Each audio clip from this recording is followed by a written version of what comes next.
My grandma purchased it when she was in the UK during World War II. She served in the Royal Navy, so she brought it back after that when she moved back to the United States. My grandma passed away, I believe, 2014. My dad and I were helping clean out her house. Long before The Lord of the Rings transformed fantasy literature, a small children's book introduced readers to a quiet hobbit named Bilbo Baggins. Published in London in 1937, The Hobbit became the first appearance of J.R.R. Tolkien's world of Middle-earth, and marked the beginning of one of the most influential literary universes of the 20th century. Originally written as bedtime stories for Tolkien's children, the novel blended mythology, adventure, and invented languages in a way unlike anything readers had encountered before. Tolkien later expanded these ideas into the epic trilogy of The Fellowship of the Ring, The Two Towers, and The Return of the King.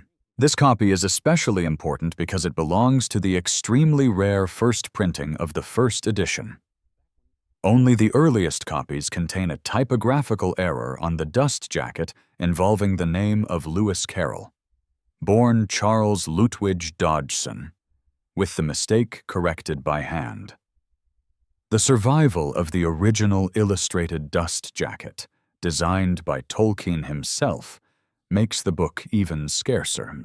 Condition and dust jackets are crucial in modern first edition collecting, and surviving examples from the original 1937 printing are exceptionally difficult to find. The book remains one of the great landmarks of modern fantasy literature and one of the most sought-after 20th century first editions. I would estimate this copy at retail would bring $100,000. Oh my God. That is significantly more than what I thought. That's wild. A fine copy and a fine jacket at retail would bring $250,000. Oh my gosh.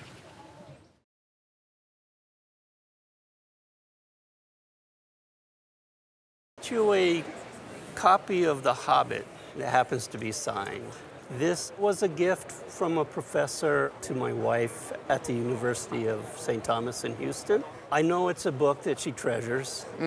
A single small book published in 1937 would eventually change fantasy literature forever. With the release of The Hobbit, J.R. Tolkien introduced readers to Middle-earth for the first time, creating a world of dragons, dwarves, and wandering hobbits that would later expand into The Lord of the Rings. Originally written as bedtime stories for Tolkien's children, the novel combined mythology, adventure, and invented languages in a way unlike anything readers had seen before. Its success transformed Tolkien into one of the most influential fantasy writers of the 20th century. This copy is especially remarkable because it combines several qualities collectors rarely find together: a true first edition, a first-issue dust jacket, and Tolkien's signature on the half-title page. Early dust jackets were often damaged or discarded, making surviving examples exceptionally scarce, particularly in such unusually well-preserved condition. Collectors also identify the earliest dust jacket state by a small corrected printing error on the rear flap, one of the details used to confirm a true first issue.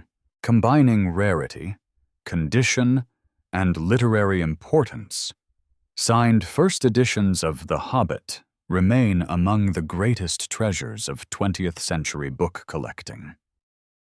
The estimate at auction would be $80,000 to $120,000. Oh, fantastic. For the book.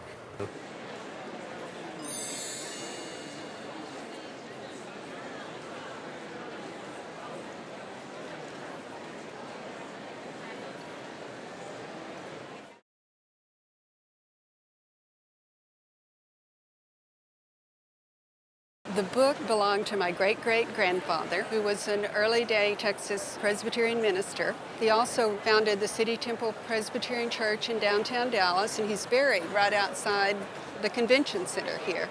We don't know how he got the book. Few books carry the historical and cultural weight of the 1831 edition of the Book of Mormon. Printed in Palmyra, New York. This volume represents the earliest appearance of one of the most influential religious texts produced in 19th century America. The first printing consisted of approximately 5,000 copies, an unusually large number for the period. Today, only a portion of those original books are known to survive, making early examples highly sought after by collectors and historians alike. This copy remains in its original sheepskin binding, an important detail rarely preserved in books of this age. Although the title page shows water damage and several preliminary blank pages are missing, the text itself remains complete. Signs of wear like these are common in books that were actively used and passed through generations rather than stored untouched. Beyond its rarity, the volume reflects a pivotal moment in American religious history, documenting the origins of the Latter-day Saint movement during the early 19th century. Even in worn condition, first edition copies of the Book of Mormon remain among the most recognizable and important works in American book collecting. But it is a valuable book. I can see it having a retail price of $75,000. Oh my goodness. Even with water damage? Even with the water damage. Oh my goodness.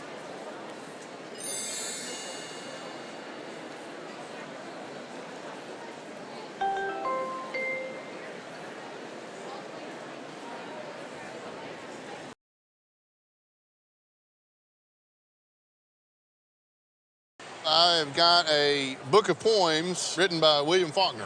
And how did you come about this? A lady actually was my parents' first landlord in Memphis, Tennessee. Years before William Faulkner became a Nobel Prize-winning novelist, he was a young writer in Mississippi experimenting with poetry, illustration, and handmade book design. Completed in March 1919, this rare manuscript poetry book predates Faulkner's first published works and offers a remarkable glimpse into his earliest creative years. Entirely crafted by Faulkner himself, the volume combines handwritten poems, original ink drawings, decorative typography, and a vellum binding. The flowing layouts and stylized illustrations reflect the influence of early Art Deco aesthetics, giving the manuscript the feel of a private artistic project rather than a commercial publication. Faulkner created only a handful of these handmade poetry books during his youth in Oxford, Mississippi. Unlike the major Southern novels that later defined his reputation, these early works reveal him experimenting with poetry, visual beauty, and artistic identity long before worldwide recognition arrived. 3 decades later, Faulkner would receive the Nobel Prize in Literature in 1949. Yet this manuscript preserves the future literary giant at the very beginning of his artistic journey. This could be estimated at about $70,000 to $100,000.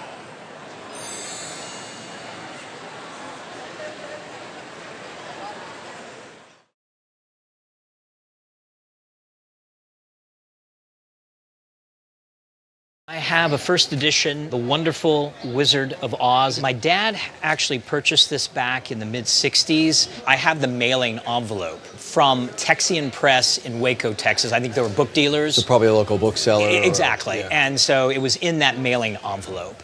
Few fictional worlds have become as deeply woven into American culture as The Land of Oz.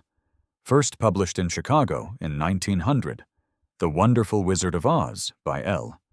Frank Baum transformed children's literature with its blend of fantasy, humor, and unforgettable visual storytelling. This first edition is especially significant because it contains an original ink presentation drawing by illustrator Denslow, whose artwork established the book's iconic visual style.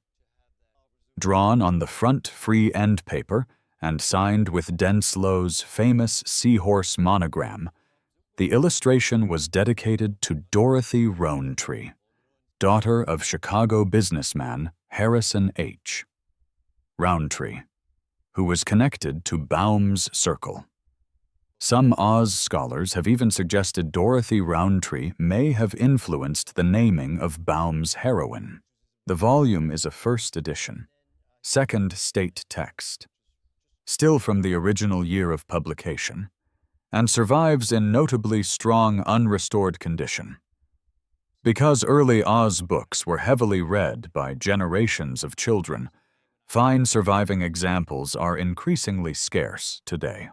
With its original artwork, presentation inscription, and historical association, this copy stands as an extraordinary artifact from the beginning of the Oz legacy. If we were an auction estimate, we'd put 60 to 80,000 estimate. Oh, my goodness. And that's an estimate. And it's not for sale. Good. I would insure it. It's $100,000 insurance.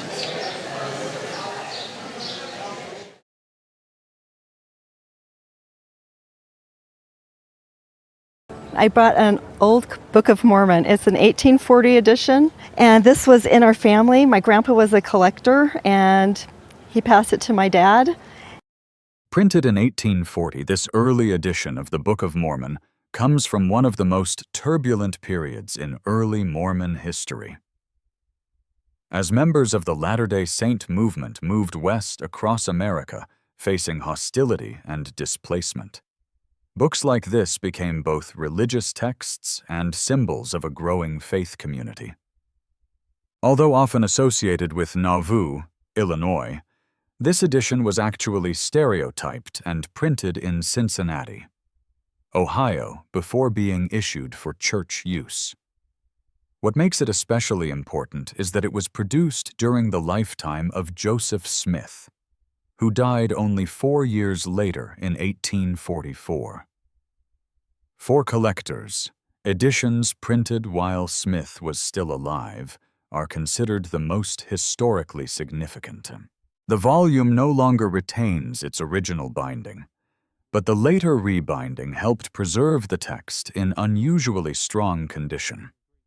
Early Mormon books were frequently carried across the frontier and heavily used, making well-preserved examples increasingly scarce today.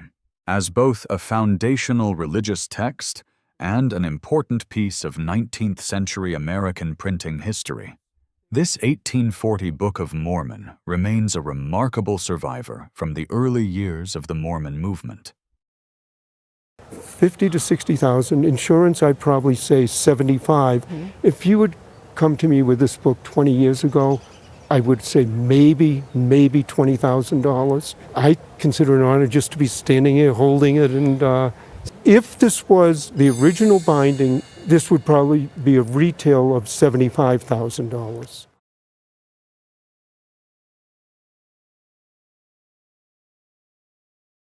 This was my great-great-great-grandfather's hymnal book that was passed down through the generations, and I purchased it with a bunch of other books on my grandfather's estate sale when he passed away. Where was that?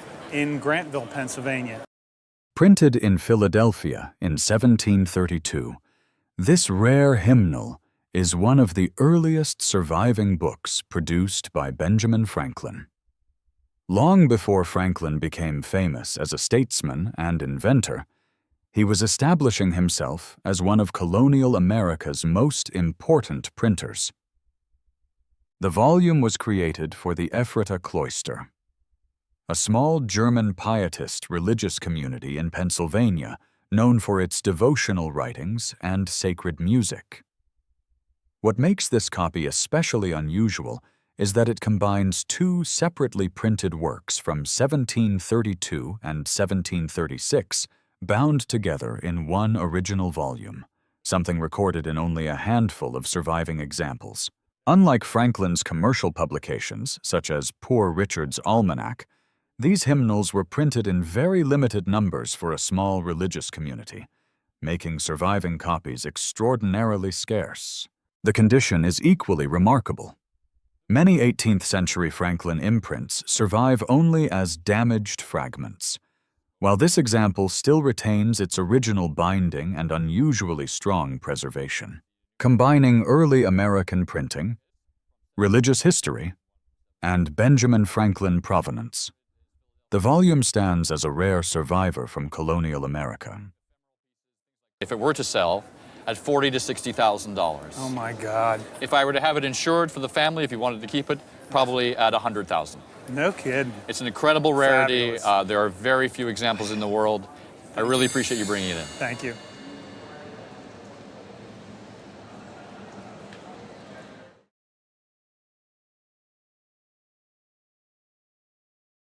I really don't know a lot about it. My father's dad's mother was religious, and she evidently had this in her stuff, so it's basically been in the basement amongst her things for quite a while. In the early years of the Latter-day Saint movement, hymnals played an essential role in shaping worship and community life across the American frontier. Printed in 1844, this rare Bellows Falls hymnal is among the earliest hymn books produced for the LDS Church and reflects a formative moment in Mormon history. The volume followed the first official Mormon hymnal compiled in 1835 under the direction of Emma Smith, wife of church founder Joseph Smith. This edition is especially notable because it was among the earliest LDS hymnals to include musical notation alongside the lyrics, allowing congregations to sing from standardized arrangements during worship services. Unlike sacred texts such as the Book of Mormon or Doctrine and Covenants, hymnals were heavily used in churches and frequently discarded once worn out, making surviving 19th century examples exceptionally scarce. The book also preserves handwritten family inscriptions spanning generations, adding another layer of historical character to the volume. Its strong condition is especially remarkable considering how few early Mormon hymnals survived intact. As both an early LDS worship book and a rare example of frontier-era American printing, the hymnal remains an important artifact from the beginnings of Mormon history. Your hymnal would sell between $40,000 to $50,000. Oh my gosh, really? Yes. Oh my gosh. The 1835 hymnal is a $100,000 book.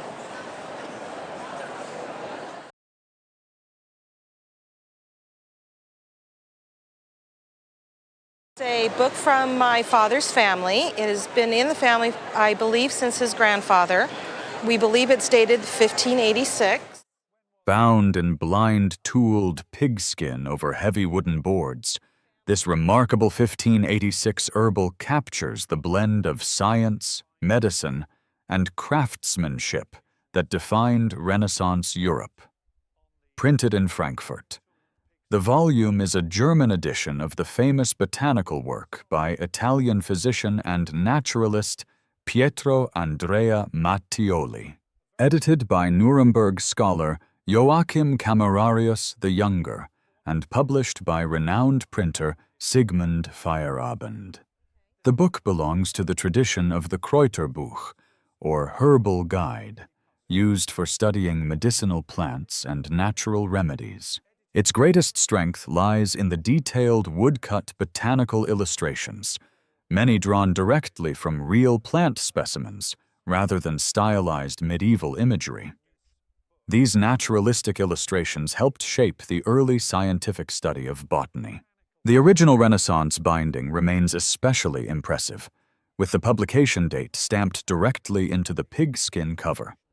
Despite signs of age, including wormholes and missing clasps, The volume survives as an authentic and beautifully preserved 16th century object, Chunt. Early illustrated herbals by Mattioli remain highly prized for both their artistic beauty and historical importance. I would value this at $25,000 for insurance purposes. Wow, that's great.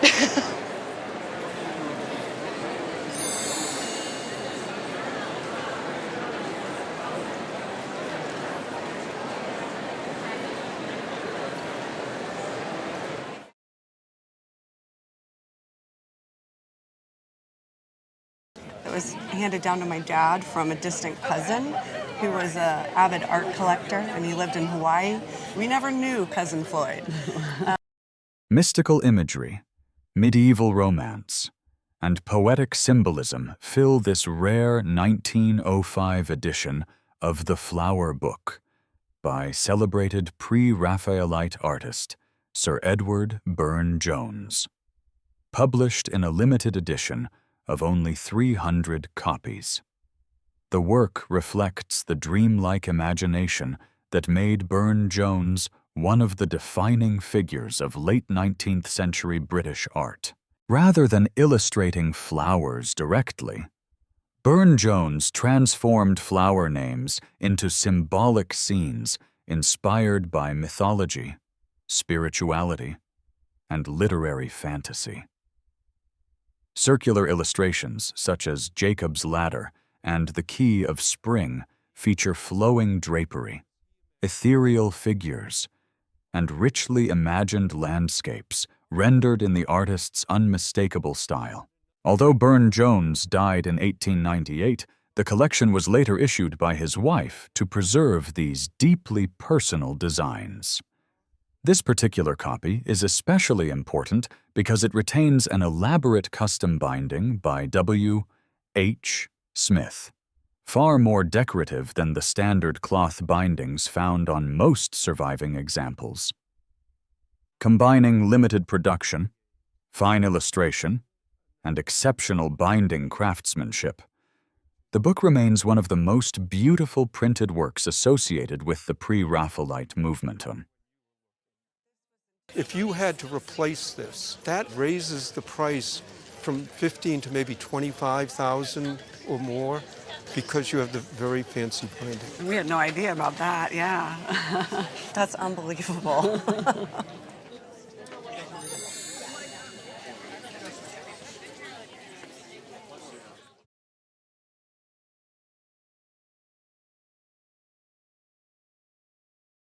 Well, I got it through my husband's family. He got it from his aunt, and I was very interested to learn it was originally Dutch because the family was originally Dutch, so that made it extra special.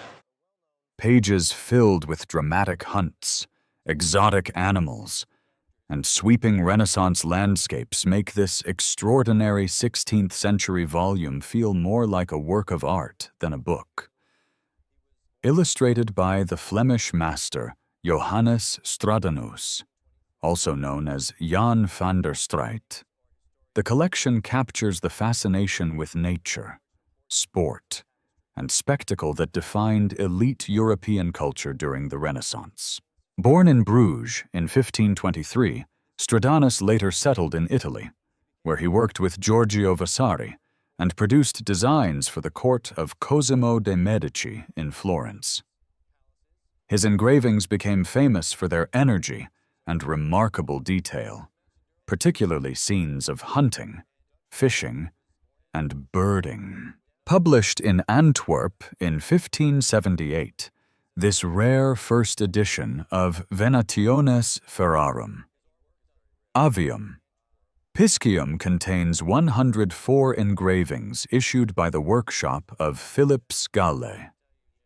The Latin captions and Italianate scenery reflect Stradanus's blend of Flemish precision and Italian Mannerist influence.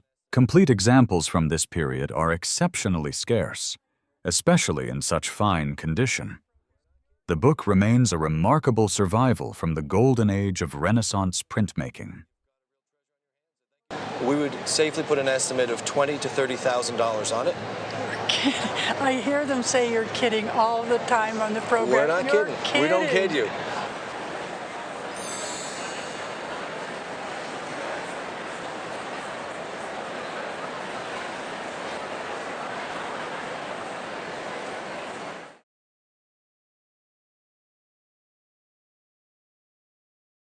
I have two manuscripts of my uncle Francis Israel Rigardi, plus one of his books that is annotated with a message on it. I've had these about 20 years, the manuscripts. I got them from my father, and he had them, but they're from the 1930s. Hidden behind the secrecy of early 20th century occult societies, few names became more influential than Israel Rigardi and Aleister Crowley.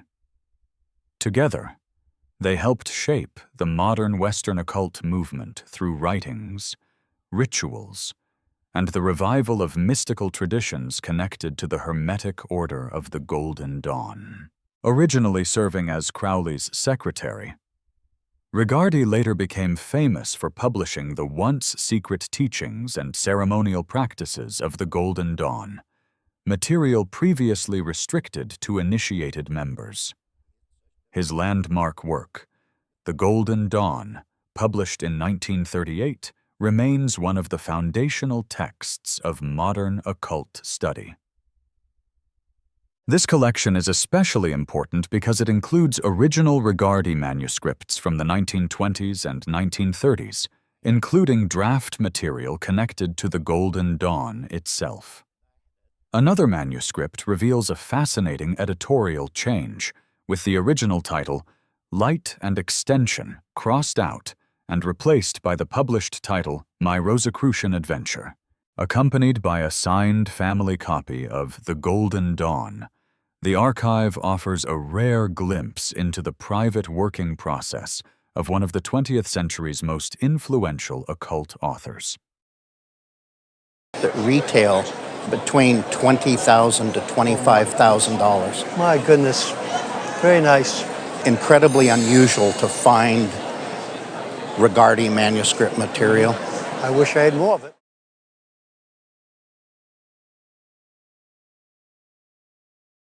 This is my grandmother's copy of Gone with the Wind. She was born in 1900, and she was friends with Margaret Mitchell.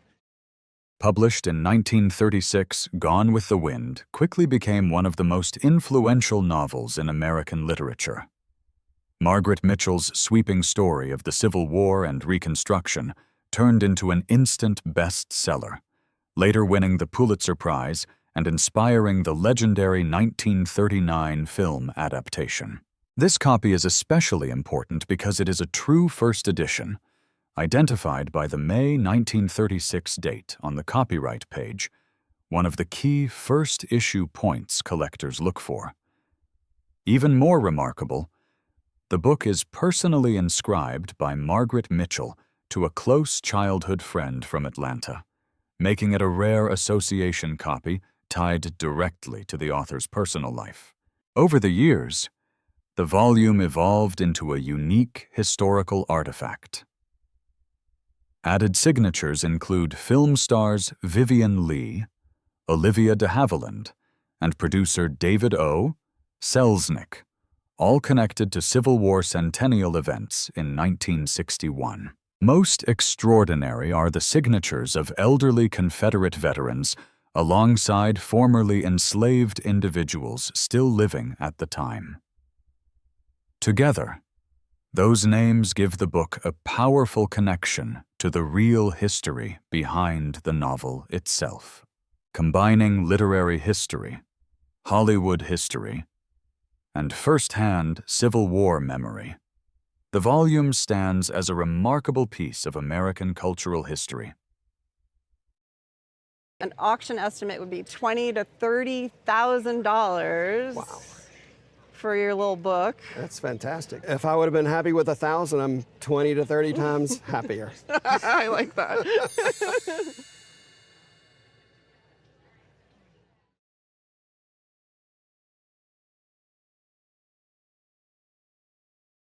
I brought a family book that we were always told was very special and we were not allowed to touch it. Uh-huh. So probably 60 years before I touched it, and when I opened it, I couldn't really make any heads or tails of it, but supposedly it was written by an ancestor of ours. Centuries before modern engineering, books like this helped transform mathematics into a practical science. Printed in 1597 and still preserved in its original parchment binding. This rare scientific volume reflects the growing Renaissance fascination with measurement, surveying, and invention. The book, a geometrical practice named pantometria, was published by English mathematician Thomas Digges using the earlier work of his father, Leonard Digges. First issued in 1571, this second edition explores geometry, land surveying, and mathematical instruments used to calculate distance and height. Detailed woodcut illustrations show surveyors measuring towers, fortresses, and landscapes with specialized devices. Among them is the theodolitus, an early form of the theodolite, a surveying instrument whose principles are still fundamental to modern engineering. Unlike many 16th century books, this example retains its original parchment binding and unusually wide, untrimmed margins, details especially prized by collectors as part scientific manual and part Renaissance artifact. The volume survives as a remarkable witness to the beginnings of practical mathematics. I would put a conservative estimate at auction of $15,000 to $25,000 on it. It's a real... For a book? Yes, for this book, yeah. Wow. It's a real treasure. Very nice. So I hope you keep the book in a safe place. I do. I keep it locked up. Yeah, and an insurance value for the book I would think is about $40,000 all told. Wow. Okay.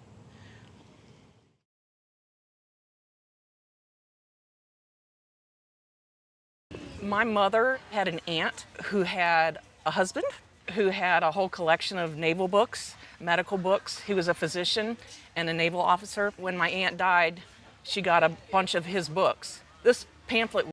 Hidden inside an old naval history book, this small 1835 pamphlet preserves one of the earliest autobiographical narratives written by a formerly enslaved man in the United States. Titled A Narrative of the Life and Adventures of Venture. A native of Africa. The work tells the extraordinary story of Venture Smith, born in West Africa under the name Broteer Furro, before being captured as a child and sold into slavery. Originally published in Connecticut in 1798, the narrative is considered one of the foundational first-hand accounts of slavery in early America. This 1835 second edition was issued by Smith's descendants and remains exceptionally rare, with very few known surviving copies. The text recounts Smith's journey from enslavement in New England to eventually purchasing his own freedom, followed by the freedom of his wife and children. Through determination and labor, he later became a successful landowner in Connecticut, owning farms, houses, and property despite the severe limitations imposed on Black Americans of the era. Part memoir, part historical document. The narrative remains deeply important for its first-hand testimony of slavery, survival, and freedom in early American history. This pamphlet is probably $15,000 to $20,000. Wow. Cool. He was a very eloquent man.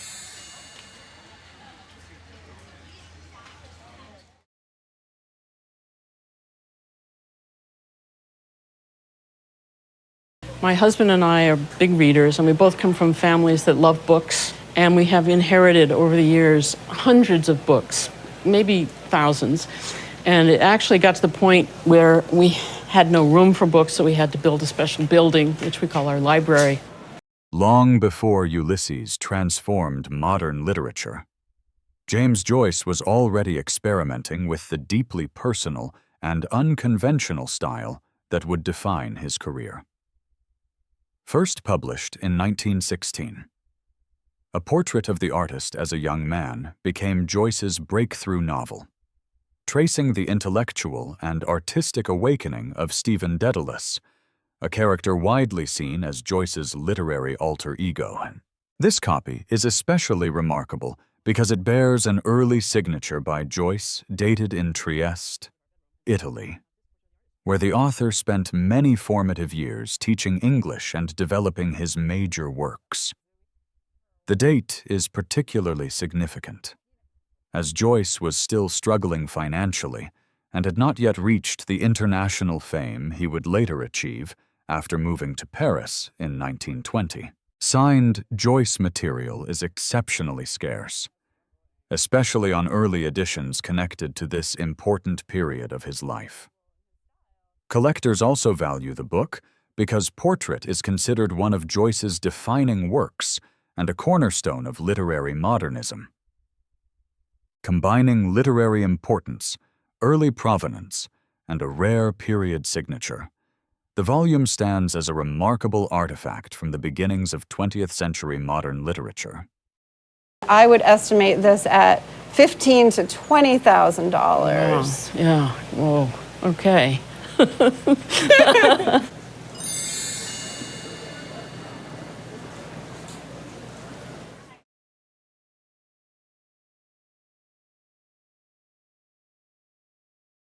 I actually just got this book out of our attic. When my daughter was young, we found Anne of Green Gables on PBS. Right. And once we found that, we fell in love. Few novels captured the imagination of young readers quite like Anne of Green Gables, first published in 1908 by Canadian author Lucy Maud Montgomery. The story of the spirited orphan Anne Shirley quickly became one of the most beloved children's books of the 20th century.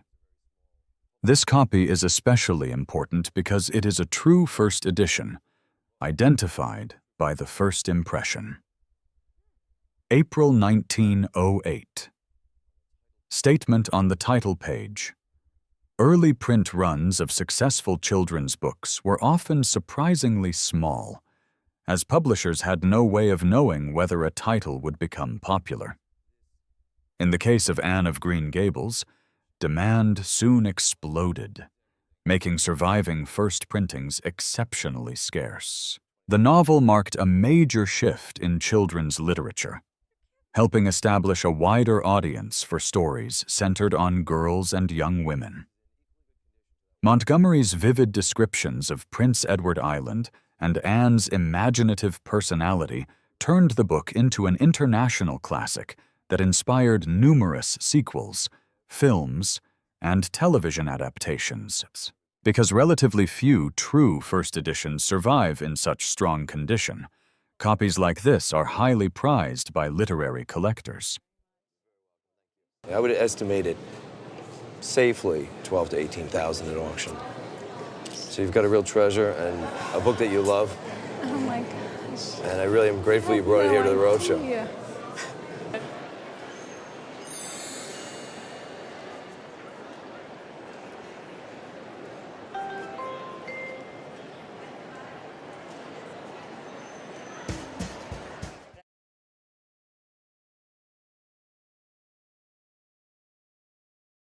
My grandmother was an editor for Lippincotts in New York City, and she is the editor of Harper Lee's To Kill a Mockingbird. Let's open this up. Few American novels have left a cultural legacy as enduring as To Kill a Mockingbird by Harper Lee. Published by J. B. Lippincott and Company. In 1960, the novel explored race, justice, and morality in the American South through the eyes of Scout Finch, quickly becoming one of the defining works of 20th century literature. This copy is especially important because it is a true first edition with the original first issue dust jacket, identified by the correct green lettering on the rear panel. In literary collecting, first issue points and dust jacket condition are critical to a book's rarity and desirability. Even more remarkable, the book is warmly inscribed by Harper Lee herself, signing with her personal nickname Nell, to her editor at J. B. Lippincott and Company. Such association copies, directly connected to the publication history of a major literary work, are considered especially valuable among collectors. The novel's influence expanded even further after the celebrated 1962 film adaptation starring Gregory Peck, now regarded as one of the greatest literary adaptations ever made, combining literary importance, exceptional provenance, and true first edition status. This signed copy stands as a remarkable piece of modern American literary history. It's easily retail $12,000 to $15,000. And then Be still my heart.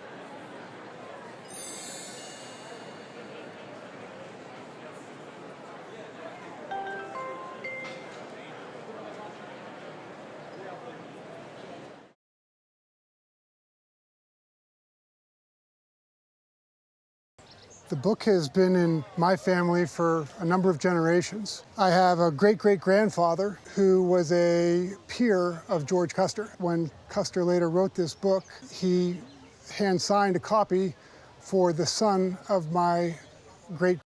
Few figures from the American frontier remain as legendary and debated as General George Armstrong Custer. Published in 1874, My Life on the Plains was Custer's attempt to document his military experiences during the Indian Wars, while shaping the heroic public image that surrounded him in the years before the Battle of Little Bighorn. This copy is especially remarkable because it carries a handwritten inscription by Custer dated 1875, only about a year before his death. The book was inscribed to the young son of Francis Amaza Walker, the noted economist, statistician, and former Commissioner of Indian Affairs, who played a major role in the United States Census and federal Native American policy during the late 19th century. Custer's inscription offers unusually personal advice, transforming the volume from a historical memoir into an intimate association copy connected to two important figures of post-Civil War America. At the same time, the book reflects the complicated and often painful realities surrounding westward expansion, military campaigns, and Native American displacement during the frontier era. Signed association copies of Custer's works are exceptionally scarce, particularly those tied directly to major historical figures. We would suggest a very conservative auction estimate of $10,000 to $15,000 of the book. Honestly, that may be low. The other copy that I mentioned had the same estimate and made almost $100,000. Oh my God. Because you never know if the desire of collectors can step up to the plate. If you were to have it insured, a figure of $30,000 or $40,000 would not be untoward or unusual. Wow. And we're able to share this piece of history with us. Thank you so much, Martin. That just blows me away.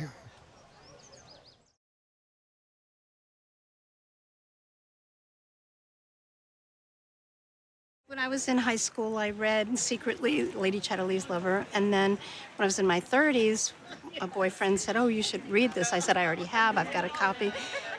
Published privately in Florence in 1928, Lady Chatterley's Lover by D.H.